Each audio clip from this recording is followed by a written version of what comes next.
Gi, eu acho que eu passei por situações que eu não recordo. Nesse momento eu tenho ansiedade, mas eu não sei o que foi que fez com que eu entrasse em ansiedade. Então você sofre do caso 2. São as pessoas que não têm consciência do que vivenciaram, não têm consciência do que pode ter afetado. As nossas memórias, elas são criadas a partir do momento em que nós estamos dentro do útero da nossa mãe, dentro do ventre materno.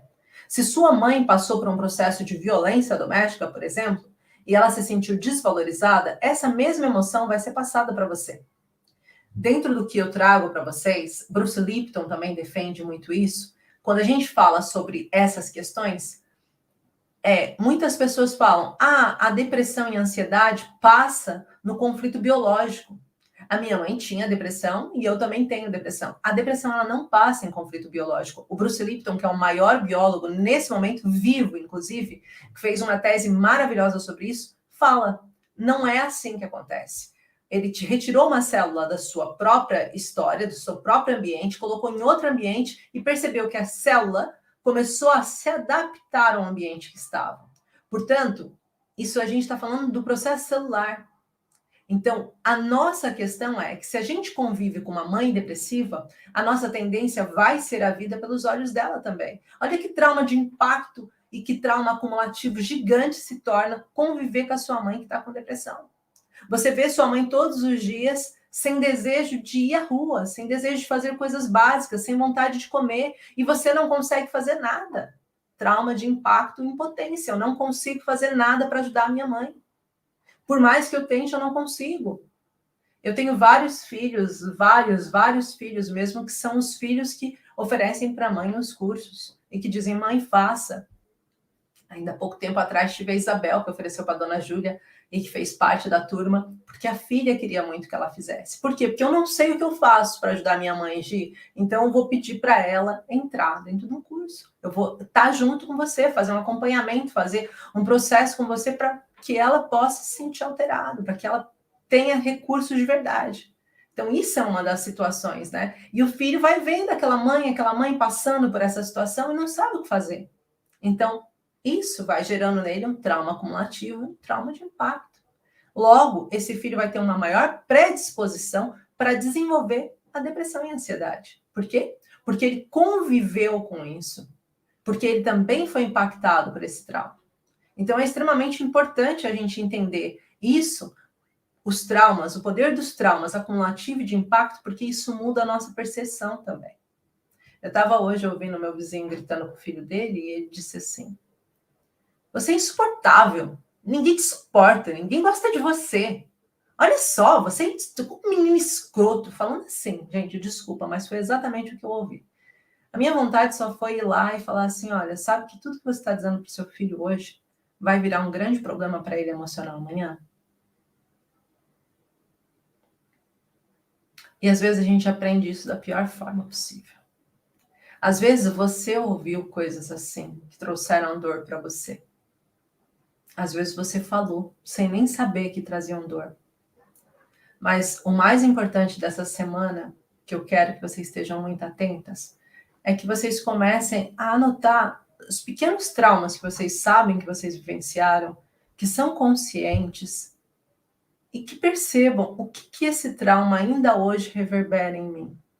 O que esse trauma está fazendo comigo que ainda hoje me dói.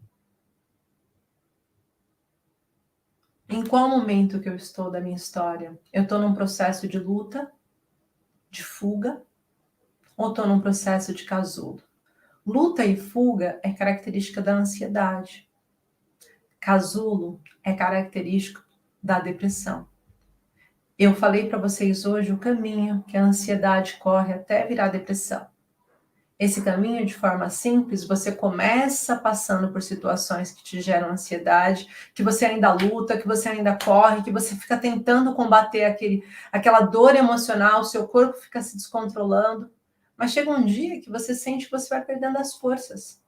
E você começa a se isolar do mundo, você começa a entrar em processo de evitação, você não quer mais sair, você não quer estar com as pessoas, porque não tem nada pior para uma pessoa que sofre de depressão e ansiedade do que o julgamento. O julgamento é o nosso inimigo número 1. Porque quando você tenta falar para as pessoas o que está acontecendo na sua história, e você diz assim, olha, eu queria desabafar, e a pessoa vai e diz, isso não é nada. Olha o que está acontecendo no mundo, você acha que isso é um problema? Você sente que você não é ouvida. E se você não é ouvida, para que você vai falar? Para quem que você vai falar? Por que você vai falar?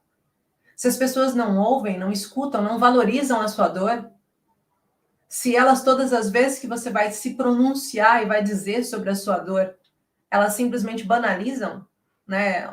Há tempos atrás eu tive uma aluna minha que disse que o psiquiatra dela disse assim, você não, claro que você não vai se matar. Se fosse para você se matar, já tinha se matado. E eu fiquei pensando, meu Deus, como que você fala uma coisa dessa para uma pessoa que já está tão frágil, que está tão doída, que está num estado tão delicado? Como que você consegue trabalhar com a saúde mental se você é a própria pessoa que impulsiona aquela saúde mental para o caos? Eu sempre falo nos meus atendimentos, e eu trago isso com muito carinho, né? O meu atendimento sempre vai ser humanizado, porque eu já tive no lugar de vocês. E eu sei o quanto isso dói. Então, a primeira coisa que eu sempre digo é, aqui, dentro do meu consultório, ninguém julga sentimento. Eu não estou aqui para julgar sentimento de ninguém. Não estou interessada em julgar se você fez certo ou fez errado. Como você se sente em relação a isso? É o meu foco. Como que você se sente em relação a isso? Se entrar, eu juro, e eu falo isso para vocês e falo com carinho, se entrasse uma pessoa que acabou matando alguém e falasse para mim assim, olha, eu tirei a vida dessa pessoa, mas eu me sinto bem com isso, eu não posso virar para ela e dizer assim, você não deveria se sentir bem com isso, você tirou a vida de alguém. Eu não posso fazer isso. A consciência tem que ser dela. A percepção tem que ser dela. O meu lugar é simplesmente como você está com esse sentimento aí dentro. O meu lugar é acolher, apoiar e ajudar a desativar os gatilhos. Nada mais. Julgar, tem outra pessoa lá em cima que faz isso. A gente não precisa de tantos juízes cá na Terra. Então, a última frase que eu quero deixar aqui hoje, para vocês que vão parar para analisar quais são os traumas que vocês vivenciaram, é você pensar que independente do que as pessoas falaram já para vocês, independente de quantas pessoas que disseram que vocês não vão ser capazes de sair da depressão, da ansiedade, de quantas pessoas que disseram que vocês não conseguem fazer nada, de quantas pessoas que disseram para vocês não tem saída, de quantas pessoas vos abandonou ou não acreditou em você, não interessa. Porque agora vai ser diferente. Não interessa. Ninguém tem o direito de dizer para você se você é capaz de conseguir algo ou não. Eu lembro quando me disseram que eu não ia ser capaz. Epilepsia para a vida toda, você devia tomar o Gardenal e pronto. Você devia fazer isso. Eu não fiz. E hoje eu dou graças a Deus porque eu não fiz.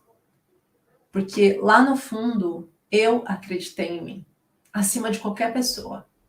Eu acreditei em mim e eu disse, eu não vou tomar esse medicamento. Eu vou conseguir. Eu vou conseguir. Mesmo com todos os diagnósticos dizendo para mim que eu não devia.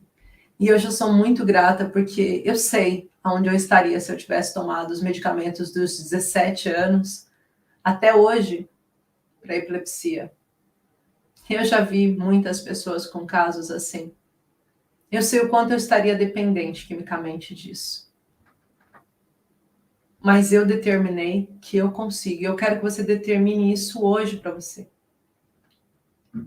Independente do que você ouviu, que você determine hoje que você vai conseguir. E eu quero mesmo que você escreva, se comprometa e diga, eu vou conseguir. A única pessoa capaz de determinar a minha história sou eu. Eu vou conseguir.